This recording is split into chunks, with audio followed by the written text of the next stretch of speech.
Welcome to Service Headline News. I am Marty Smith. I'm Jake Wall. And I'm joined by Eric Perrott and Jake Wall, and we're here to bring you the latest headlines and updates pertinent to all servicemen and women. So sit back, get informed, and have a laugh as the Swearing In Podcast presents Service Headline News. Followed by 20 minutes of band practice. Also known as Marty's theme song. The band's going to make it. I'm telling you, the band's going to make it. Today we have a special guest, gentlemen. We have Senior Master Sergeant retired Scott Westfall to help us get through all these headlines. All right. Scott, welcome back. Hey, guys. What's going on, Scott? Good to hear from you. It's my elevator speech. Hey, everybody. Glad to know you're still alive. And you're all registered to vote. Registered to vote, paying taxes. All right, gentlemen. Avoiding that last one. Well, yeah, shit. All right, before we get started, gentlemen, had a little sad news. Man I interviewed back in December of 2021, Staff Sergeant retired John Anderson passed away yesterday at 92. So I've reposted his interview out there. If you haven't heard it, go listen to it. I cut it down a little bit just to contain his military stuff, but he did 40 years because he retired. He retired as a staff sergeant. So that tells you something about what the military was back in the 40s and 50s, right? Yeah. But then he went into, he was a post office guy for Inglewood, I think. He was a postmaster. So he did 20 years there. So he did 40 years of federal service. So good on him. Interview's good. He's an entertaining dude. He joined the Army in 47, crossed over to the Air Force in 48. Just, you know, and one of the things that always strikes me from those guys who are talking from 40s, 50s, 60s is that they had a certain assignment that they were assigned to, but then somebody was just like, oh, I want you to be a clerk. And they're like, okay. And so I did that for the next 3 years. And like, wow, you know, just moving people around and dropping orders. And there was kind of none of that. You know, didn't seem to be a lot of accountability. It's like, oh, this colonel wants me to work here. I guess I'm going to be here for the next 3 years. So we'll definitely give a story a listen. Yeah, he's interesting. He's an interesting guy. Stayed active all the time. I think played golf up until a couple of years ago. So, nice. And you know, it's hard when you come across a guy like, you know, who's in his 90s is when I first met him. And, you know, you kind of see him and you got to remember, yeah, he was probably 6'1", you know, in his youth. He's a big dude. Wow. Not when I met him, but you can see the youth in him. And then when you hear about him playing softball and basketball and boxing, and you're like, oh yeah, these guys were active as shit back then. So good interview.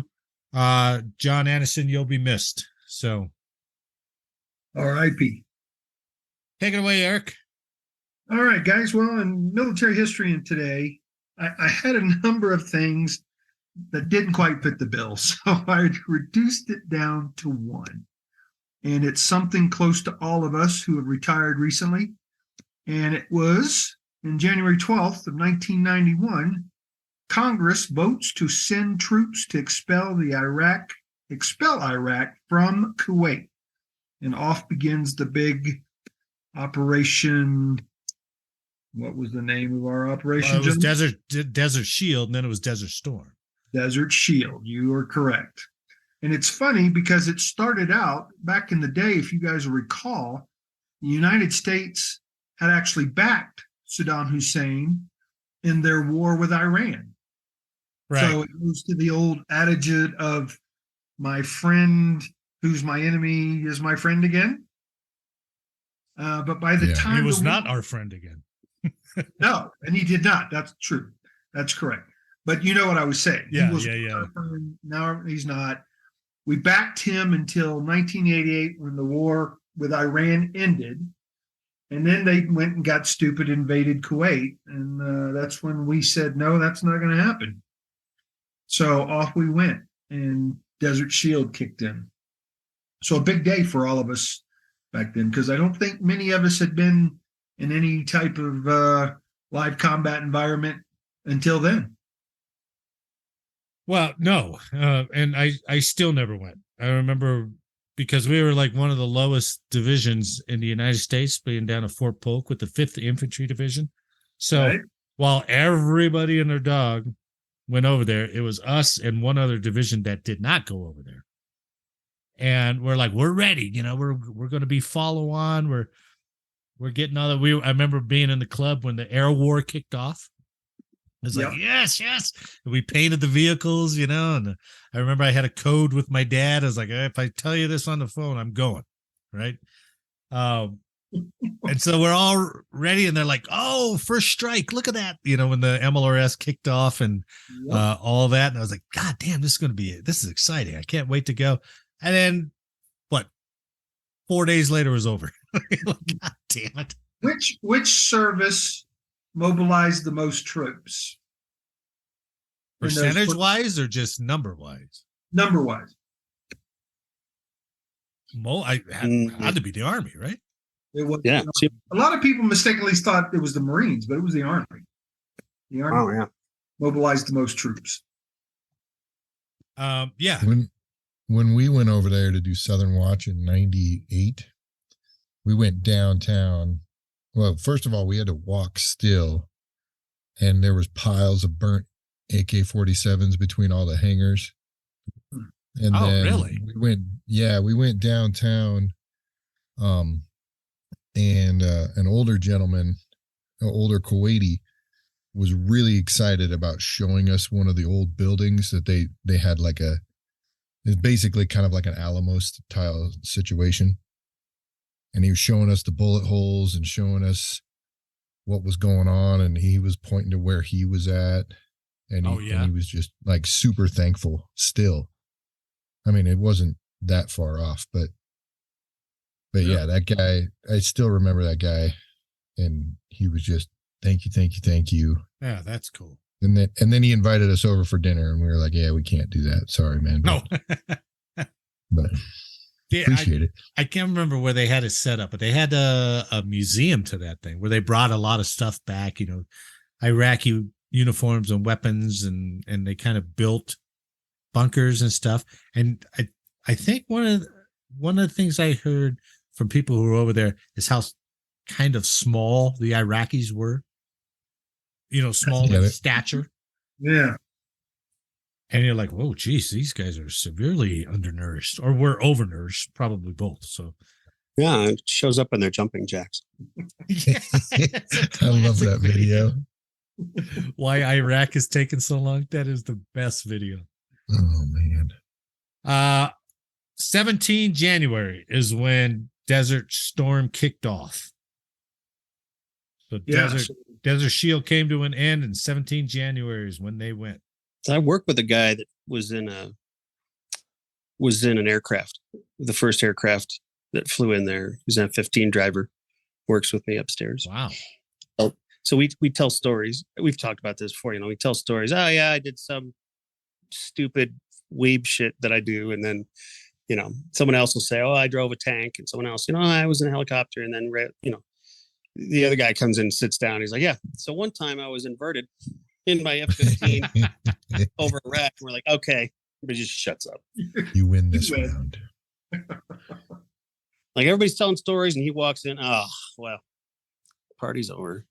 When we were the doing one guy, Desert Fox, like we would just watch the news every night before we went into work to see what targets were nominated. Oh, really? And we would figure out what we were going to load. Oh, yeah. On the A-10. Yeah. Wow. And we're like, yeah, this is what's going on. I bet you we're going to load MAVs. That's all that A-10 inside humor. So I don't know what you're talking about. No, it's sorry. Different munitions. Like, so we were going to load TV guided bombs or dummy bombs or anything like that. We literally, Clinton loved bombing the crap out of people, right? Yeah, he was good at that. Yeah. So when Operation Desert Fox kicked off and Clinton bombed southern Iraq, we would watch CNN, and they would announce what targets we were planning on going after. Oh, wow. That's crazy. And so we would, before we go in for a mid shift or night shift, we'd be like, oh, if we're going after those, we're going to have to load a bunch of these bombs. You were talking about the AGM-65 Maverick. Yeah, the maps. Yeah. Of course. Very nice. Sorry. Trying to help. Good call. AGM 65. I collect them. We couldn't go. Basically, one of the reasons they told us that we weren't going to deploy because our round out brigade, 3 brigades had to go. Our round out brigade was a National Guard brigade. So we had to train those guys, and they were all guardsmen, artillery guardsmen from like Shreveport and across Louisiana. And they did not want to be activated. They did not want to go. Man. Right. And that the one of the classic lines, and we said it for years, those who were with us. We were in some briefing, and the lieutenant was briefing some colonel, some active duty colonel. We were trying to train them. And the lieutenant got all frustrated because none of them wanted to be there. They truly did not want to be there. And he was like, "Hey, sir, the only thing I want to fight is Monday morning traffic." And that phrase lived in infamy with us forever. And because we're standing there, active duty guys, like, you don't talk to a colonel that way. This guy did. He'd say it to a general. He didn't care. And you're sitting there going, we want to go. I know, exactly. So that's my war story. Is like, oh, we were here with these knuckleheads from the National Guard that didn't want to go. So anyway, speaking of history, on a side note, I watched the movie Devotion. Have you heard about that? The Korean pilot. Yeah, the one that. Yeah. Have you seen it? No, I haven't seen it. I saw reviews for it. I saw reviews for it too. 92%. I was like, oh, this is going to be great. And they were using the black pilot, correct? Yeah, he's the first black pilot in Navy history. Nice. Okay. So I was like, oh, this is all set up perfect. And they were doing the real flying with some restored Corsairs. It's beautiful. Movie was slow as shit. And it was just like, come on, man, you guys can't. And it just dogged along, and there was no character development. Did they focus on the racism and that type of thing? No, actually they did. There were parts of it, and they did a very good job at that. Where there's little bits and pieces where he explains, hey, they made me do the swim test like 10 times. They put rocks in my my flight suit. They held me under the water, and every time I came out of the water, I was like, shit. Wow, that sucks. But it wasn't prolonged. Yeah. So and that was good. It was very good how they presented it. There was a guy in that movie that had a lot of aircraft flight training, and might have helped him get the part. And I haven't looked into this too deep, but he played Hangman in Top Gun Maverick. Yeah, Glenn Powell, I think is his name. He played a good role. But it was just, I think it was a director, because there was a lot of like long unnecessary pauses, and I was like, come on, guys, say something. Come on, just Joe Jonas was, kind of like a lot of the Pacific War movies have not come across very good. Because what was the series they came out with after Private Ryan, or not Private Ryan, Band of Brothers? They came out with a Pacific series. It was called It was called the Pacific. Yeah, and it just was like, it's not. I don't know if it's Band of Brothers was so good that you couldn't help comparing it to that, but it just wasn't as good. I didn't think. All those units died. Well, true. Like there was no through line where you start on day one of the war and go all the way through. No, here you start on island one, everybody dies. Yeah. Next island, but everybody dies. But even like Wind Talkers wasn't very good. That was terrible. What was the one about the preacher's kid, or the preacher, or the you're talking the conscientious objector. Conscientious objector, yeah. Axel Ridge. Yeah.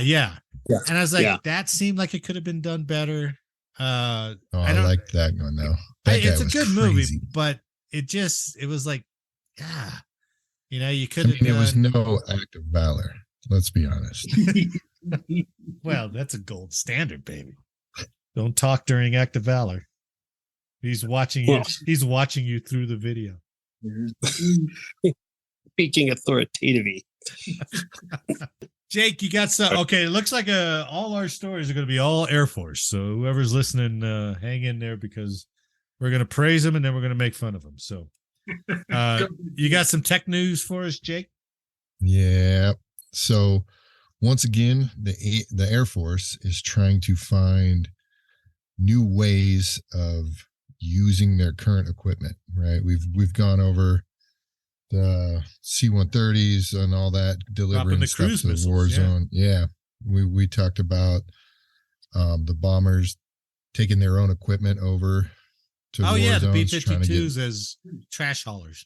Yep. Now we got my beloved A-10 basically being repurposed because it's always low and slow. They're repurposing it to drop MALDs, again, decoys, into certain combat areas. So it can hold up to 16 of these things in Per one plane. go. Yeah, per plane. Jesus. And deliver it to the region and then readily survive and protect itself somewhat. And get out of the area. So in anticipation of future wars, they're trying to repurpose what we have again.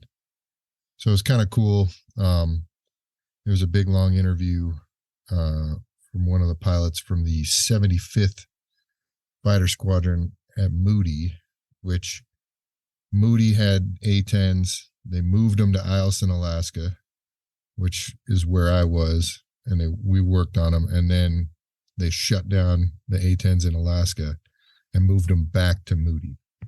Oh shit! So, how fast is the A-10? It's a really dumb question, but I don't know. Is the A-10 quicker than a C-130 equivalent speed? Or something? It's probably barely. Yeah. Okay. I wasn't sure.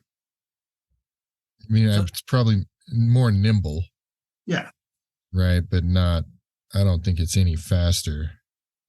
Speed wise. Yeah, speed wise. I mean, it's only got 2 turboprops. Okay. So the MALD is a miniature air launched decoy. Yep, it's the decoys again that we were talking about a couple of podcasts ago, where they can fly them basically, and they emit radar signatures and comm signatures and everything, just like an actual aircraft. So you can launch like 4 or 5 of them and fly them in formation as if you have an incoming group of aircraft. So how many A-10s is in a squadron? It depends. There's a bunch of A-10s. What's a flight of A-10s? What's a flight mean? 4? Well, once again, they always fly in pairs, just like every other fighter aircraft, or that they always fly in pairs. So you always have your wingman. Yeah. But we had like 18 or 20 up there at Eielson. So Jesus, if you're going to take off, but they're constantly talking about getting rid of the A-10. Right. They've been doing that for years, right? Yeah. And then everybody on the ground is like, please do not get rid of the A-10. Right. Weren't they talking about Army, Marine? Yeah. They love it because weren't it's they talking great about at close air. Getting rid of the A-10 before Desert Storm happened? Yeah. Right. Yeah. Yeah. And then the A-10s laid out the highway of death, and everybody's like, oh, yeah, we should probably keep those around. Yeah. Well, and then there's that famous one, the female pilot that came back, and she was missing an engine, the opposite side, like a quarter of the wing, one of the tails, like she was just, the plane was trashed, and she flew it back. God damn. Good honor. Yeah, it was pretty cool. 320 max 290 cruise for the C-130, 380 max 300 cruise for the A-10. Oh, not much more. Nah, pretty close. So they'll send these A-10s up. Say you send 4, all right? And they can carry, how many did you say a piece? 16. So they can launch 64 drones to like flood the radar. Is that basically what it is? To Yep. cover Yeah. cover for the bombers or something like that? Cover for bombers or incoming like 5th gen aircraft or whatever.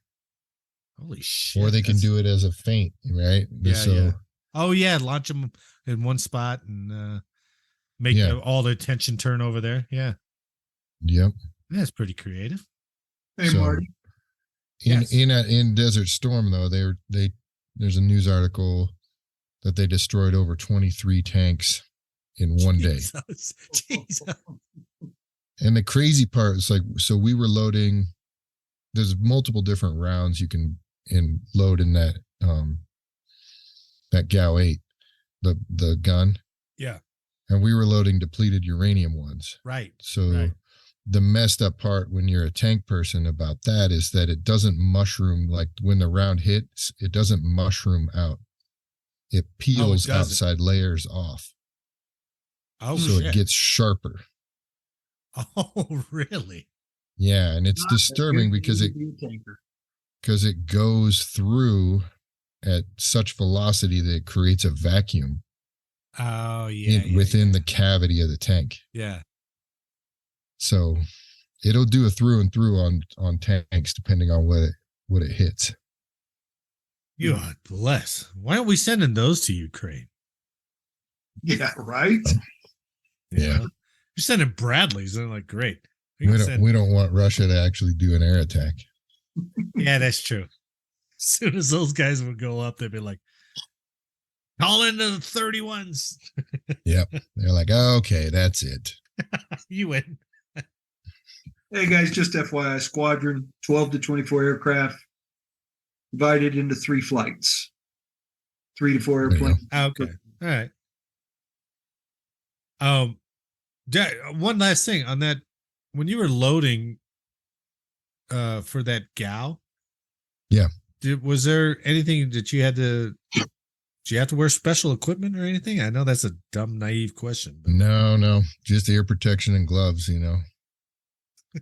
That's thinking back at it. We're literally straddling those depleted rounds. uranium. Yeah, because they're so heavy. They're in one long conveyor belt chain. Oh yeah. And so we would tie it to what we called a dragon. And it was a machine or a piece of equipment that took the rounds from the ammo cans in and then moved it to the planes. Yeah. Right. And so we would tie the chain in there, and then it would load up, and we would standard load 1150. And then we would put on a round limiter depending on what the mission was. Yeah. So every trigger pull was 50 rounds, 100 rounds. God bless. Whatever. And so the ground crew would do that, or you could flick it up and say no limit. Oh, so you did the limit controls in the chain of ammo itself. Underneath, it's up by the gun. So there was like an old school counter.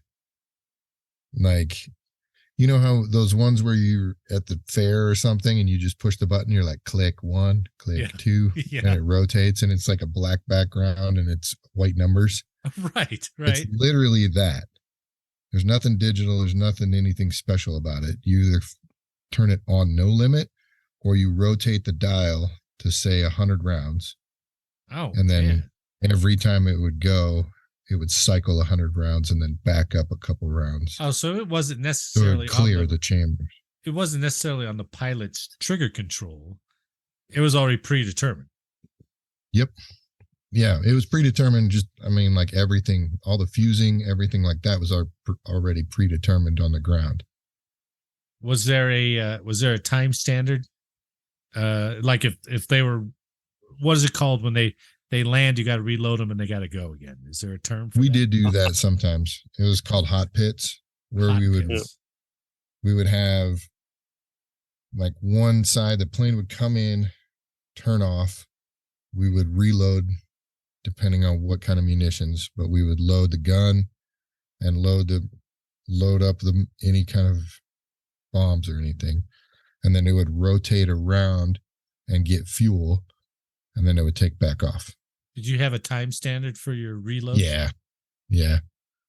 Like everything, right? Yeah, We had so- monthly qualifications. We had Oh, did you time really? standards for that. Yeah. It was Every really month we like would have. literally go, and then like, Yeah. You had a time standard for, okay, this is the load we're going to put on this plane. You have a time standard for loading this munition. You have a time standard for loading this type of munition. oh yeah, okay, And every month we would do, okay, cluster bomb units and the gun. Okay, next month is a triple ejector rack with 500-pound bombs. Next month is the Mavs, Yeah. you know. yeah. Sorry, AGM 65 Mavericks. Thank you for the Yeah, clarification. yeah. Those ones were annoying because you had to slide them onto a rail. So Oh, everything so- else just lifted up and clicked in. Yeah. The Mavs actually lifted up. You had to angle it so that you slid it onto a rail. That sounds erotic. Yeah, it's nice. Did- You have to LGB's paveways? Any of the laser guided? No, A-10 didn't have laser guided capability when I was there. And it's so slow that we did test it once in the desert where an F-16 lased for the A-10 and an A-10 dropped it. Because the only difference is the actual like guidance package. The 500-pound bombs are 500-pound bombs. Like you could load it dummy where it just falls, or you put a guidance package on it and a wing package, fairing package, and that is what made it laser guided kind of thing. Go the other way around. The A-10s lays for F-16s more often. No, they never. I don't think the A-10 had capability to laze back then. Well, not back then. No. Nowadays, it has warp drive for all I know. Yeah, for all I know. When they get that ever- sweet crop duster, it's gonna be even better. Scott, do you ever have to do a hot pits? What was your best time in the hot pits? I didn't do hot pits. No, I mean, when I was air crew, I was on the sweetest ride there is. Big 747. So no, the closest I ever came to something like that is I can't remember if it's the second or the third tee at Okinawa. That's right next to the Hammerhead, where they do F-18 engine runs. That's the closest I ever got to anything like that, and they just ruined my backswing. That's cool. No, the only time I ever did anything like that was the E4 landed at Okinawa, and my system, the big transmitter for the SATCOM unit, required an engine running. There wasn't enough power in the APU for us to run it. So we would land and pull off to the side and do our comm checks. And one day I got a call from the flight deck and they said, hey, SHF flight deck, how long does it take to do your comm checks? And I said, well, sir, by the book, 45 minutes. He goes, that's good. I said, why do you ask? He goes, well, tower says we're shutting down the active with our jet wash. And I reached over and you ever hit the big red button? I got to hit the big red button that day. Really? And shut everything in the back end of the jet off and said, all right, we're good.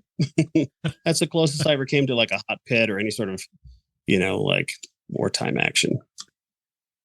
My time on the flight line. That 9/11, but we can't talk about that here. That's classified. Oh, come on. They're taking classified home to their residents. We can talk about anything we want. No, I'm saying it to the Chinese monitors sitting here in the room. On a side note, Scott, I get my brother-in-law he drives for UPS and he still raves about your story driving through. Where were you driving when the convoy got lost? Oh, my first gig in the military was driving tractor trailers for one of the Doomsday units. And we were driving from Omaha into Missouri somewhere. And we were going down. There's 2 exits southbound I-29 for the 435 loop around Kansas City. And we took the wrong one. And we ended up going back towards Kansas. Going south. We're going the wrong way. So the convoy commander, my buddy Alan's driving. I'm sleeping because I'm going to do night shift. And he wakes me up. And over the radio, we hear, we're going to make a left turn here. We're like the 6th tractor trailer in this big string of trucks. And I just start clawing at the radio. Like I'm trying to get to the radio. Nope. I see the first 2 trucks turn. It's all and over that's from it. there, right? Always committed. So I-70 was closed. He was trying to backtrack on I-70 because it was against our SOPs to do a U-turn on an overpass. And so he just took I-70 into downtown Kansas City and took a convoy of military, top secret military trucks through downtown rush hour traffic in Kansas City in 1996. Yeah. Great story. God, it makes me laugh every time. Well, you wonder, people talk about how, oh, you're a conspiracy theorist. Have you seen what's out there? Have you seen? We were armed too. Like the missile trucks, you'll see if you ever go up on I-80 here by Cheyenne, I ride up there a lot. And Jake, I don't know if you go up there. Yeah. You'll see, missile trucks. They'll be taking the missile to from somewhere. And it's a bunch of armored Humvees, a bunch of cops, helicopters and everything. And, you get something like that up there. It's normal because you're near a missile base. But in Kansas City at, 4:00 on a Thursday afternoon, and you got 25 green trucks rolling through downtown. And none of them have no idea the turmoil of the lead vehicle going, oh my God, I'm going the wrong way. No, the first time I ever saw a man slap a woman was when I was in truck driver school. And Stacy Flowers was driving. She was the other person in the truck. One of us would sit in the back, the other one would drive. And this old guy, he's in his 50s. He's chain smoking in there, and he's civilian dude, right? Oh yeah, civilian guy. And he didn't know. He just teaches whoever's the school puts in front of him. So these military idiots come in there, and this little girl is just screwing up right and left. She's never had to do anything like this, and he slapped her right across the face for almost running into like a telephone pole or something. Yelling at her to turn and then stop and then turn and then stop, and she didn't. He slapped her, and then he grabbed the stick and grabbed the. I'm like, oh, that's how it happens. That's how it happens in the real world. Yep. All right, thanks, Jake. Did you have any more on that? No, I'm good. Well, this goes into the next story I found about kind of repurposing our existing aircraft, and they're doing tests on the F-15. And they're going to call it the EX, the F-15 EX, Echo X-ray. They're testing it for added missile capabilities. So the F-15 EX Eagle II took another step toward being able to carry more missiles than any other U.S. Air Force fighter. They said this was a major step toward demonstrating the F-15 EX can carry its planned capacity of 12 air-to-air missiles. This will make the F-15 EX able to carry more missiles than any other F-15, which have capacities of up to 8 air-to-air missiles. Currently, the F-16 can carry 6. The F-22, when configured for air-to-air combat, can carry 8. And the F-35 can carry 4 internally, plus another 2 externally. So my question is, it's going to carry 12. What does that do to the, F-15 is still supposed to be a fighter, right? Now, granted, I don't know if we'll ever get into dogfighting again because the standoff capability of all our aircraft is so far. Miles, yeah. But that's got it. it. The E, though, the E can carry like anything. Really? The F-15E, you can load anything on that. Oh, I didn't know. Has it got souped up engines or something? No, the F-15 is already pretty souped up, but they just modified it so it'll just overcarry everything. So on a companion piece to this, and maybe we'll actually do this story because a guy traced all the almost bought aircraft and what was proposed. Anyway, one of the things they proposed to the government was an F-15N for Navy. So in the 1970s, the Navy considered getting rid of the Tomcat in favor of flying the F-15. So the F-15 wasn't originally designed to serve aboard aircraft carriers, but it was designed to dominate the skies, obviously. With the Navy set to begin purchase of Grumman's pricey F-14, McDonnell Douglas entered a proposal for the F-15N Sea Eagle. And it wasn't a bad shot. The F-15A already had a tail hook intended for use on short airstrips, but a carrier fighter needs to rely on its hook for every landing, so a larger reinforced hook was added to make it easier to stow. They made the wings fold, right? The landing gear was beefed up.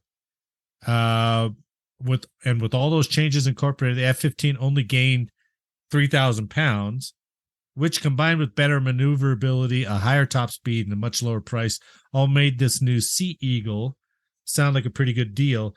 But apparently there was a glaring shortcoming.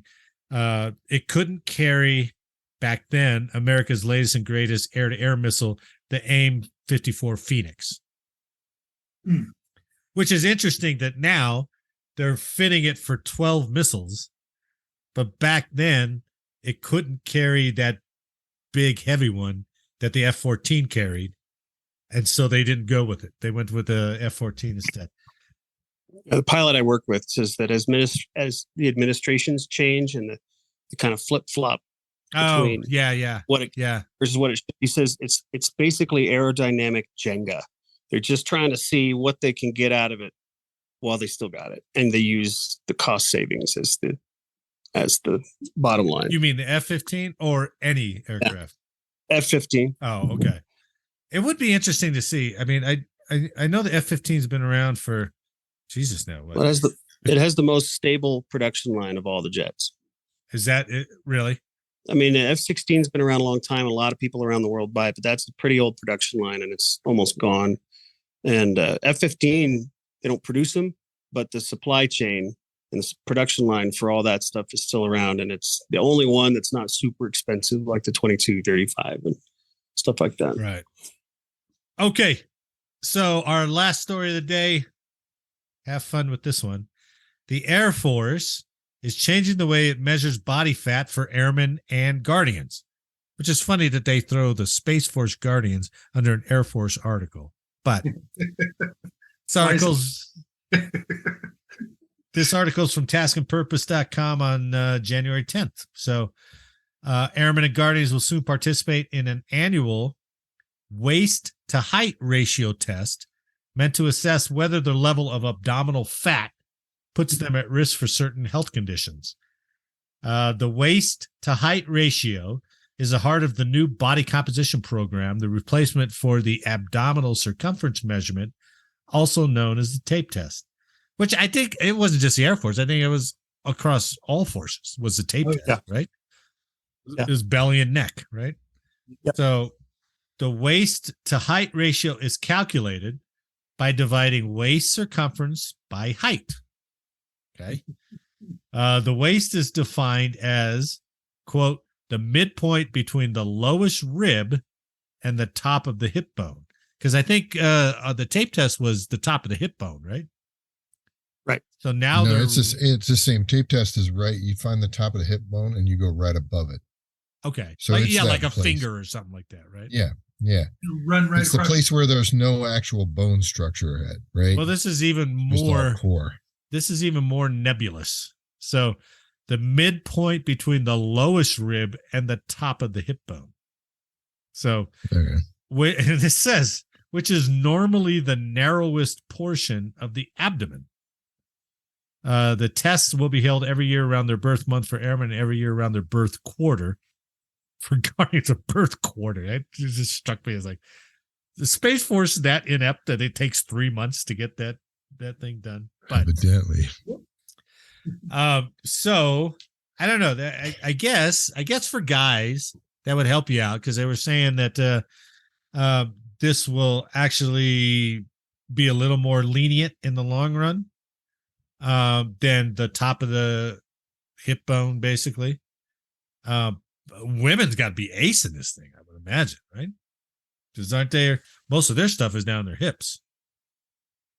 Well, anything's got to be better than being taped, because I was taped my entire career. Yeah. Anybody with any muscle on themselves at all?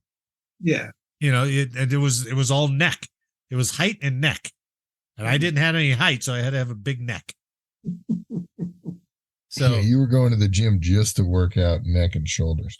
I was just doing towel on the forehead, pulling forward, just get the neck bigger.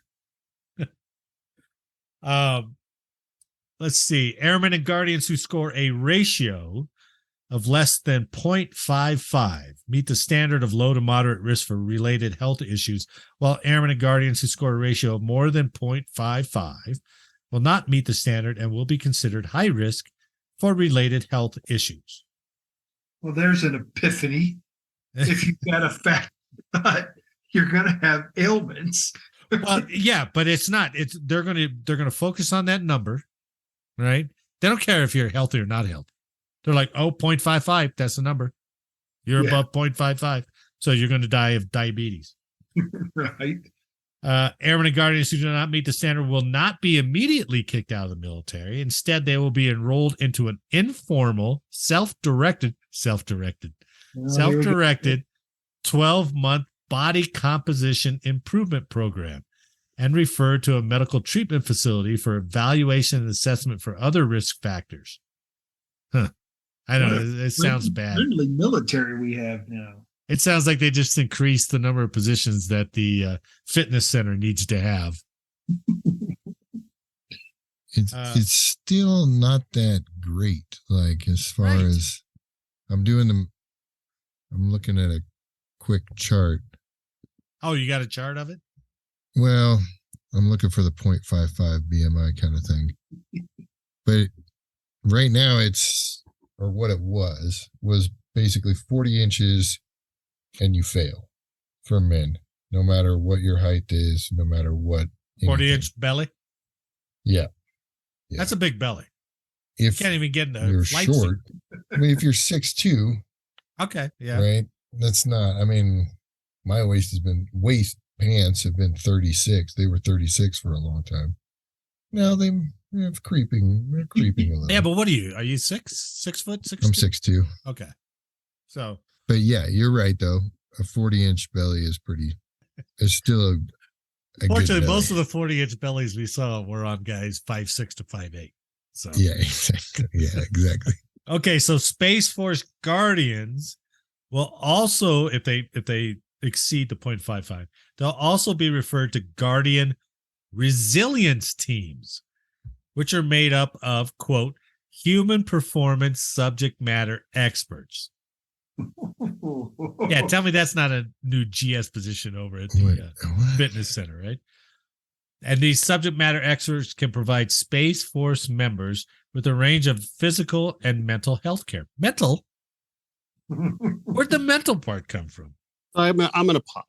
I got to get some things out here. Eric, were you Air Force, Army? What did you do? I was Air Force cop. Okay, so everybody here knows AFIs, Air Force Instructions. Well, those are gone. They're now DAFIs because Space Force is administratively underneath the Air Force. So they're called DAFIs. So you have DAFIs, and then Space Force Instructions are SPIFFIs. So you have SPIFFIs and DAFIs. And the SPIFFIs, so I still teach, right? Those who can't teach. So I used to teach, and I taught a class of people going out to weapons school. And I went in and taught a little gig, a guest instructor there. And I went in and I was joking on one of the break. It's pretty loose environment, lots of smart people, full class. And, somebody said something, somebody screwed up something. And I said, they got to put you down in forward leaning rest for that because, I've been around. Right. And have you ever seen like National Geographic, Mutual of Omaha, where they show meerkats and then like something happens and all the meerkats stand up and they all look in the same direction with their ears all perked up? Right. I had eight immediate lawyers almost yelling at me. You can't do that. You can't put us on the, you can't make us do, we don't have performance requirements. We don't have physical punishment. We don't have corporal. You can't do that. Really? And you have to do it if we have to do it. And people were pulling out copies of the spiffy and their mood rings were turning on and they were alerting their therapists. There was crying. So I don't know administratively what the instructions say, but the people that we're arguing with, have you ever seen The Incredibles? Yeah, sure. Where Mr. Incredible gets put into the thing and shot out to the island. Yeah. Right. and they can't get through the tube, and he has to crank up the power, and then Right. that's what I had to. Yeah, I wouldn't have made it out of the room. They'd have just wedged themselves in the door, and I'd have been trapped. The mood rings is the mood rings is a real thing. Isn't that their like activity monitor that they're going to start using? Yeah, and it has mood, sleep, all kinds of other stuff. I can't wait for some kid that has an active sex life to get called in front of the superintendent. The Space Force didn't have first sergeants, so they, in front of the soup to explain why his mood ring is reporting that. Oh my God, you're right. He's got some excessive activities alerts that have come through on the monthly commander's report. Well, let's recommend him for a vasectomy. Yeah. Or a senior NCO just defaults to cranky bastard. Yours is broken. Nope. No, it's not. No, it's not. It's the one they calibrate everything else off of. Yep.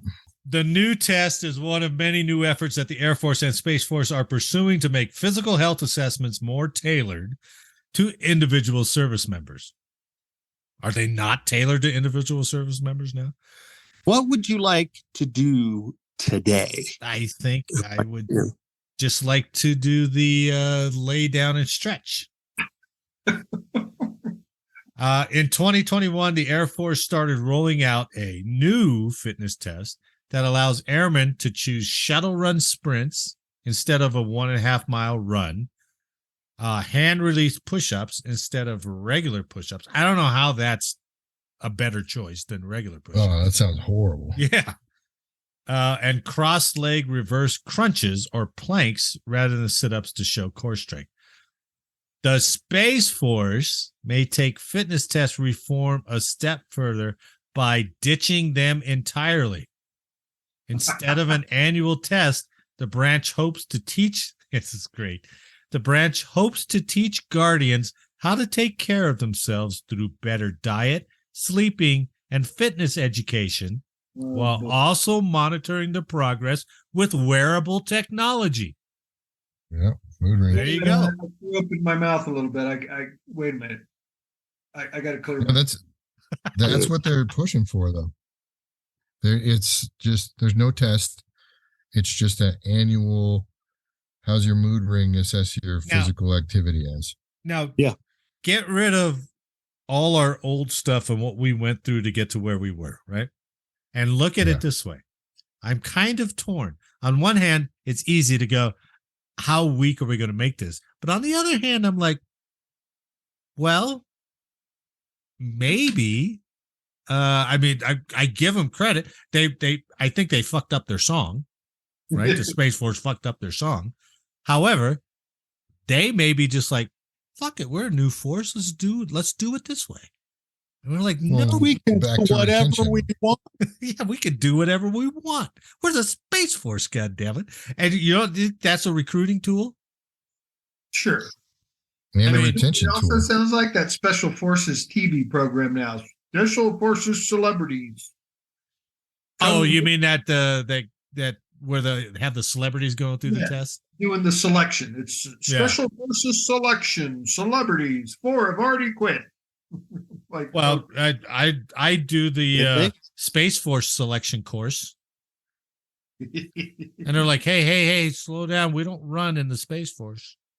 Take it easy, buddy. So it's hard to make jokes because all the depth of the shovel I can get into the dirt to dig a hole, it's real. Like every time I make a joke about like a fitness standard or a uniform standard, it's all gone. Oh, and we had the boss come in and tell the class, your feelings matter and your diversity matters and all that stuff. And this guy is a cold-blooded killer. I have a lot of respect for him. And the things he's saying, I'm like, I don't know who you're talking to, but it's not me. I don't know who you're talking to. I wonder what kind of adverse effects this will have on squadron morale and individual morale, right? Because some of the bonding that you did in our younger ranks was actually going out and doing those runs or doing the squadron Yeah. games, That's good. right?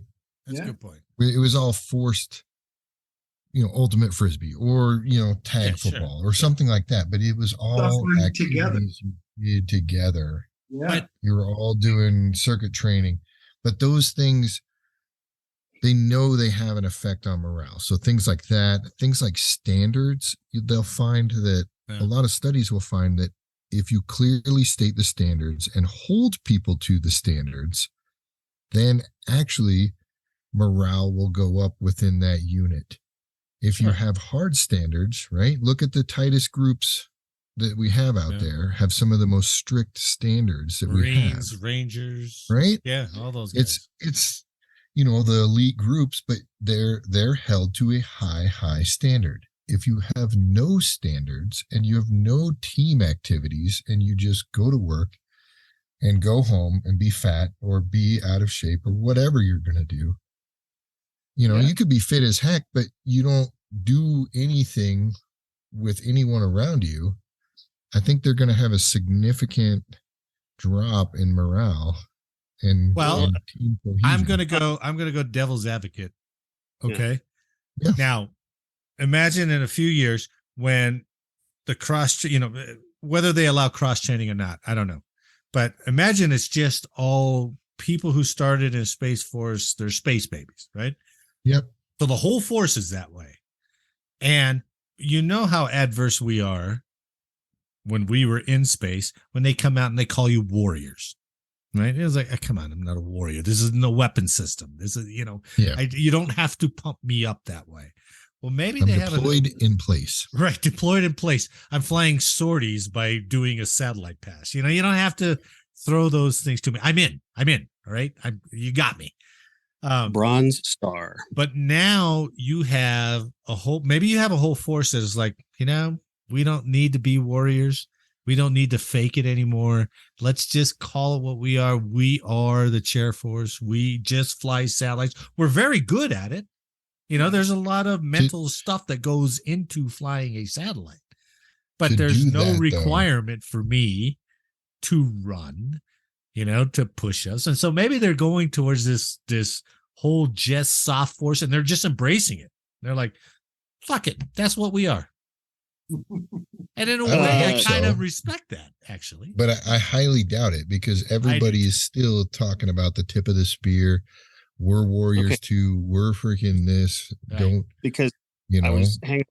The deputy commander of Delta 3 was in. I can't remember if it's Defense Review or if it was Task and Purpose that quoted him and saying, Delta 3 is 50% deployed. I mean, they're of all Space Force, they're all downrange. And he said that we are the tip of the spear, right? Which maybe for the Space Force they are. Yeah. The point of that comment is not whether they are or not. It's the fact that there was a complaint lodged the next day that it was a sexist comment. Oh, geez. What do you? Oh. Oh my Oh, gosh. man. Some grenades, you can hear them flying through the air before they explode the foxhole. Was it tip that set them off, or was it spear? I want to say it's a It said tit of the spear. Yeah. It was misquoted. Tip of the tit. Tit of the spear. No, that's not right. It's so disappointing. I know, but look at for us veterans, the Space Force might be representative of some of the youth who want to join that. It's the video game kind of society. It's instead of, hey, we're gonna play flag football, Saturday. You guys in? Yeah, we're all in. Now it's, I don't know. We're gonna play Dungeons and Dragons. We're gonna go, whatever it is. But I think those are the groups that are dominating now. I will throw. I'm fine with that, honestly, as long as they group up and they have some sort of morale, some kind of bonding. Yeah, and it's not just individuals coming to work and hanging out. I agree. Jake's reading my mind. So I was going to mention that I'll throw the Space Force a bone here. That the Army currently has formation via Zoom. Do they really? Anytime it's cold, Oh raining, my goodness. hot. Yeah. So for the record, 3. So my wife is Army civilian. 3 of my kids were enlisted in the Army. One of the kids is in the Air Force. The Army has, all of them have had formations over Zoom on their phone. Standing at attention, saluting for the whole on the phone, holding your phone. Oh my God. That makes no sense to me. Wait, no. It's actual standing and doing a formation. It's not just So everybody. somebody needs to be has on the screen with every member on there as Yes. they're holding the phone on themselves. So what it is the platoon sergeant has the platoon, right? And so they do these staggered formations for the whole brigade, and they platoons, right, to the companies to the brigades to the So that's Wow. it takes like an hour. That's the most absurd thing I've heard. That's just crazy. How many? So I'm just saying we can say Space Force all we want, but it's not. How many of these guys have just taken a picture of themselves at attention and put that screenshot on that Zoom? You're like, I said at ease, Smith. Why are you still at attention? I got both my hands up. Oh my God. That sounds like a comedy TV series in the workings, right? Where we're going. What was the one? What's the movie where the dude they actually look like Air Force?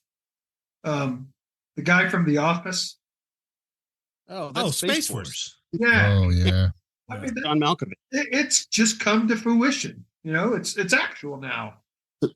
I'll tell you, Eric, there's a scene in there where there's some comet coming into the planet. They're in a command center, and the Asian guy's in the back on his computer, and he's doing all the gonculation. And they're like, what's the time to impact? And they turn, everybody's staring at him, and he's in the back. He's like, fuck. And the camera zooms over, and it says, Windows updates, please do not turn off your computer. That happened to me in November.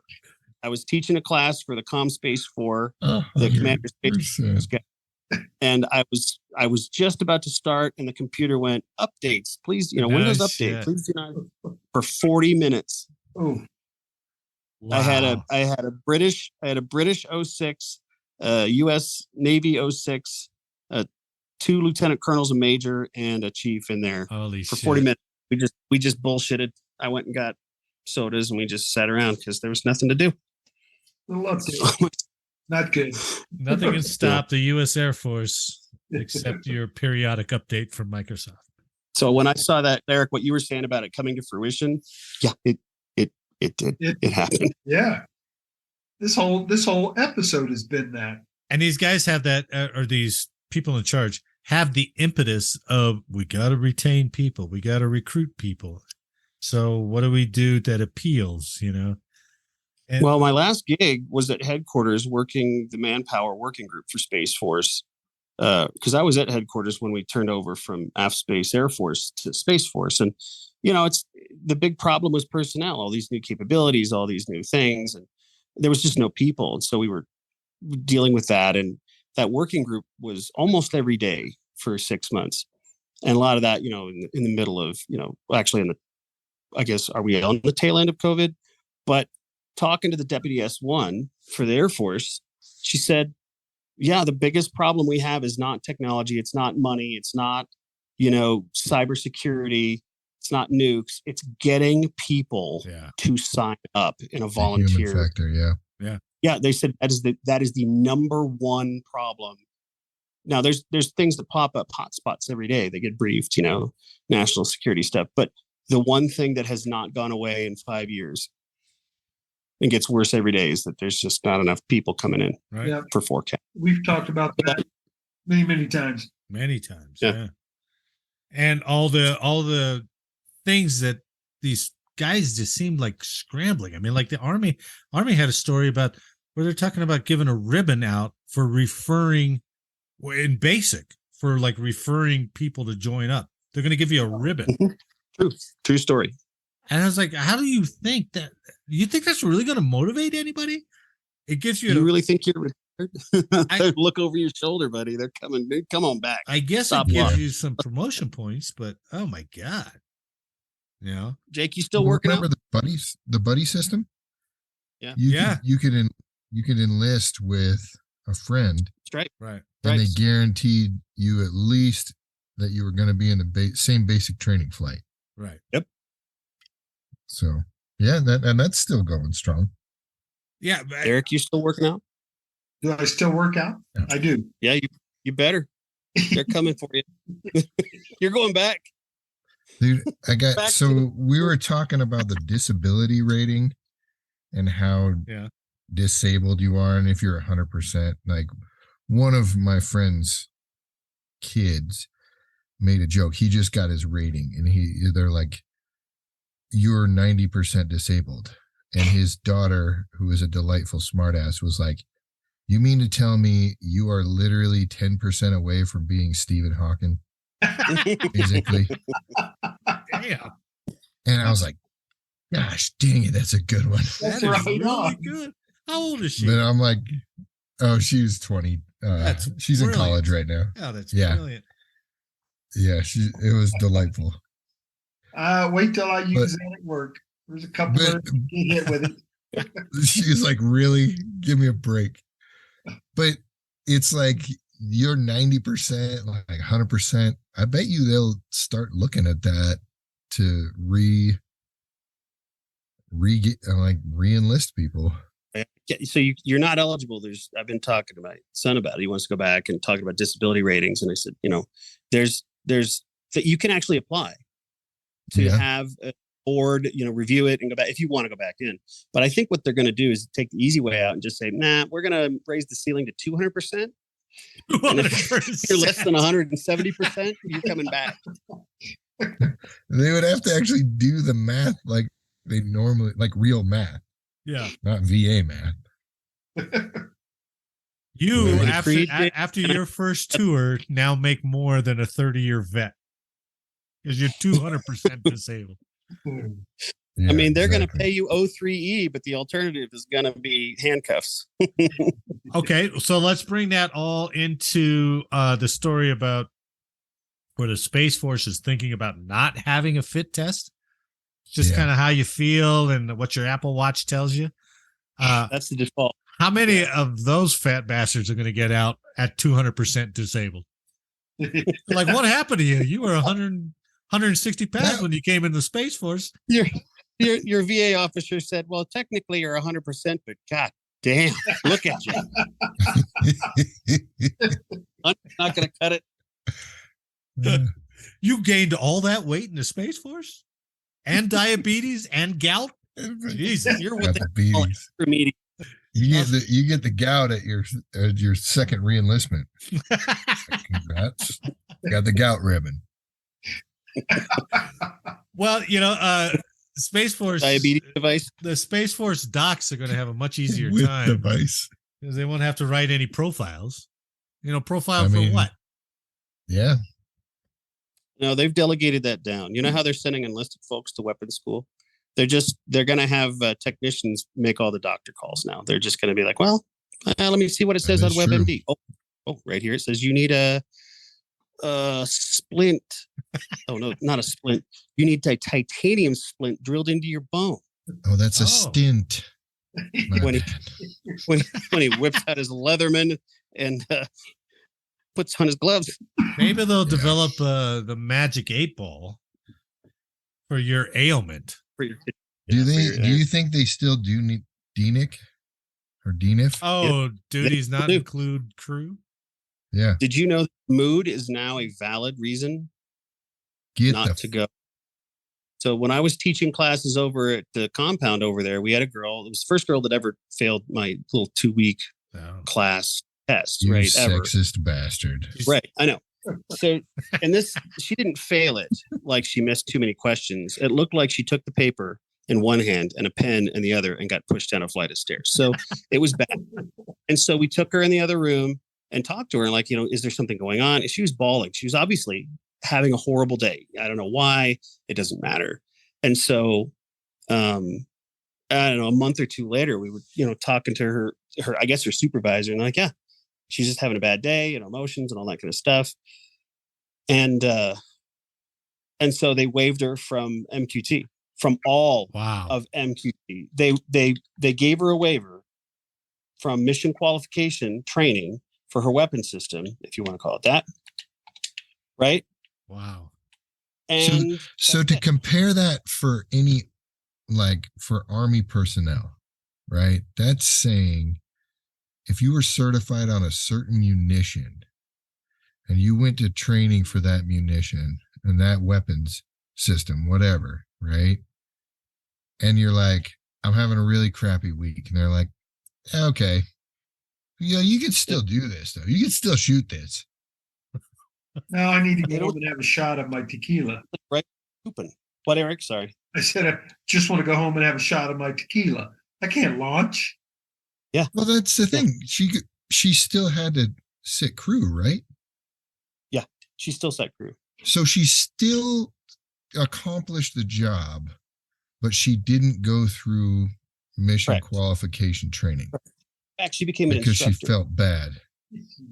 So literally, Eric, that is literally saying, okay, your job is to shoot this M16 to this level of accuracy, to this level of proficiency, go through and clear this house. She says, well, I don't feel good. Or whatever, who cares? The person says, I don't feel good about this. They're like, okay, fine. You don't really have to shoot the gun or clear the rooms, but you're still going to have to do it. It just doesn't make sense. Okay, cool. They give you the position of being an instructor, and you have paperwork that says you're qualified, but you never did a fucking thing. Yes, you are correct, sir. Dude, that right there, though, if we had anybody in both of my career fields that couldn't accomplish the job for whatever reason, physically, mentally, couldn't pass their CDCs or their career field qualification courses, couldn't do that, they got retrained or kicked out. Right. That's right. Right. There was literally thousands of people probably within the Air Force that were like, okay, guess what? No offense, Eric. Now you're a cop.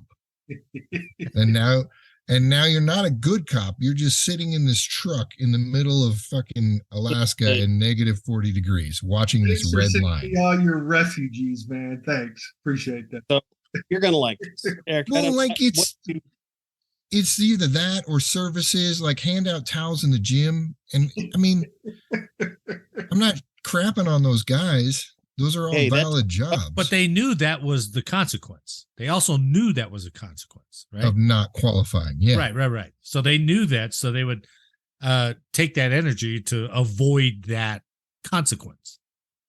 Oh, yeah. But now it's not. It's just like, oh, okay, I get to go sit in the car. All right, that's fine. Yeah. Hey, Eric, what did you do when you were in the service? What's the last thing you did, job-wise? I was an inspector with the Space Command IG team. Okay. Clearly, Marty, are you listening to this? He didn't listen to Eric's podcast. Okay. I want negative points on Scott's invite back scorecard. I want that annotated.